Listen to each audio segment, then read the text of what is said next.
주셨던 부분 중에 또 많았던 부분이요, 자위와 관련된 부분이었습니다. 많이들 고민하실 수 있는 부분인데요, 심지어 이 부분에서 굉장히 많은 내용들도 많고요, 또 잘못된 가르침들도 많이 있습니다. 특히 이 부분에서 가장 잘못된 부분은요, 아이들이 이런 성적인 것들이 왕성할 수밖에 없고 성에 대한 관심이 많을 수밖에 없는데 아이들이 밖에서 사고 치느니 그래서 자위를 통해서 해소하는 게 좀 낫지 않나, 이렇게 말씀하시는 부분도 있어요. 근데 차선책으로 좀 열어놓으려고 하시는 분들이 있는 것 같습니다. 청소년 시기 또 이 시대 가운데 많은 성범죄들이 발생하는데 이런 성범죄를 저지르느니 그래도 자위를 하는 게 낫지, 이런 식으로 생각하는 분들도 계시는 것 같고요.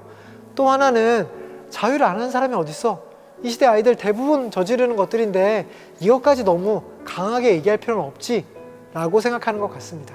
성경에서 분명히 거짓말하지 말라고 이야기를 하고 있습니다. 근데 거짓말을 과연 안 하는 사람이 있을까요? 당연히 많은 사람들이 거짓말을 할 것입니다. 그러면 다수가 저지르는 죄라고 해서 죄가 아닌 게 될까요? 그럴 수는 없는 거죠.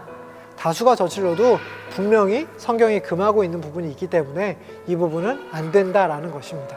자위, 이 부분에 대해서 성경이 말하고 있지 않지 않냐? 자위가 왜 안 되는 것이냐? 라고 또 이렇게 질문하실 수도 있는 것 같아요. 그럼 저는 이 부분에 대해서 이렇게 또한 이야기합니다. 자위를 할 때 과연 무념무상으로 아무 생각 없이 할 수 있는 사람들이 있을까요? 그렇지 않다라고 생각합니다. 당연히 야동을 비롯해서요, 이런 안 좋은 세계관이 들어갈 수밖에 없다라고 생각해요. 이 두 가지가 나눠질 수 없는 부분이라는 거죠. 이렇게 성인물, 음란물을 가까이 하다 보면요, 세계관에 영향을 줄 수밖에 없습니다. 사랑에 있어서, 성관계에 있어서 어떻게 보면 기독교가 말하고 있는 아름다운 성이 아니라요, 왜곡되어 있는 성, 심지어 이 왜곡되다 못해 가장 왜곡되어 있는 음란물을 통해서 성을 배우게 되고 성이라는 세계관을 확고히 알게 된다는 거죠. 이건 너무너무 위험한 태도입니다. 이런 태도 가운데 우리가 주의해야 될 부분은요, 범죄와 죄를 구분해야 된다는 겁니다. 성범죄로 이어지지 않았기 때문에 죄로 아니라고 생각할 수 있는데요, 이 죄는 단순히 범죄가 아니라 하나님의 관역과 벗어난, 하나님이 아닌, 하나님이 말씀하시는 선이 아닌 것들이 죄이기 때문에요, 당연히 자위를 하는 것들, 야동을 보는 것들이 당연히 죄로 연결될 수밖에 없다라는 거예요.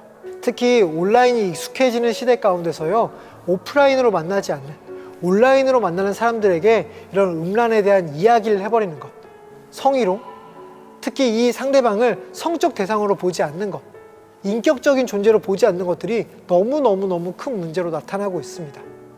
대표적으로 N번방 사건 같은 게 당연히 이렇게 될 수 있는 부분인 거죠. 이게 특별한 사람들에게 나타나는 부분이 아닙니다. 알게 모르게 야동에서부터, 자위에서부터 이런 식으로 시작하다가 그런 식으로 얼마든지 확장될 수 있다라는 거죠. 에이, 우리 아이는 이런 거 전혀 몰라. 물론 모르는 아이들도 있습니다.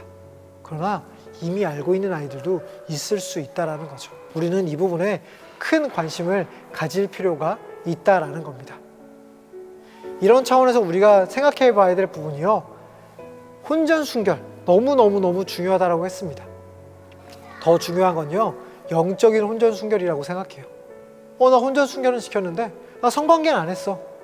그렇다라고 해서 내가 거룩하다라고 얘기할 수 없다라는 거죠. 야동도 보고 가계적 만들어서 SNS에 안 좋은 것들을 올리고 또 내가 보고 있고, 이런 것들을 보면서 하나님이 바람직하다, 거룩하다 전혀 이렇게 얘기해 주시지 않는다라는 거예요. 또 내가 이런 것들을 소비해 나아갈 때 이 문화가 더 빠르게 확산된다라는 거죠. 그러니까 우리가 이런 가운데 야동, 더 나아가서 자위를 금해야 될 필요들이 있다라는 겁니다. 이렇게 나아갈 때 악한 컨텐츠들이 점점 사라질 거고요, 이걸 보는 사람들, 찾는 사람들이 없어지면 없어질 수밖에 없습니다. 이 부분에서 더 건전한 이야기들, 더 바람직한 이야기들, 믿는 사람이어도 어쩔 수 없어, 이런 것이 아니라요, 믿음을 통해서 이겨낸 이야기들, 이런 것들이 꼭 생겨났으면 좋겠습니다. 이런 음란물 중독에 있어서도요, 당연히 이겨낼 수 있는 건 개인이 아니라 공동체의 힘이라고 생각합니다. 어떤 죄악도요, 혼자서 이겨낼 수는 없어요. 근데 이 부분은 굉장히 개인적인 영역이라 우리가 참 나누기 어렵다라고 생각합니다. 그렇기 위해서 이거 공동체가요, 아까 말씀드린 것처럼 동성 부모가 제일 좋다라고 생각하고요. 더 나아가 동성애 공동체들이 또한 있다라고 하면 이 부분을 건전하게 잘 나눌 수 있다라고 생각해요. 혼자서가 아니라 공동체의 힘을 빌어서 꼭 이 부분에서 이겨나가는 우리 모든 부모님들이 먼저 되었으면 좋겠고요. 부모님들을 통해서 많은 아이들이 이 바른 세계관을 알아갈 수 있었으면 좋겠습니다. 더 나아가서 부모님들끼리도요, 부모님 공동체를 이루셨으면 좋겠어요. 그래서 물론 아이에 대한 것들을 나누다 보면 뭐 험담이 될 수 있고 또 아이가 이런 것들을 알게 돼서 좀 힘들어할 수도 있으니까요. 아이의 개인 사생활은 지켜주시면서 공통의 관심사들 또한 이 시대 아이들이 경험할 수 있는 그런 매체들을 어떻게 대해야 될지 같이 학습 공동체로서 같이 이야기해 보시는 것도 큰 도움이 되지 않을까라는 생각들을 해봅니다.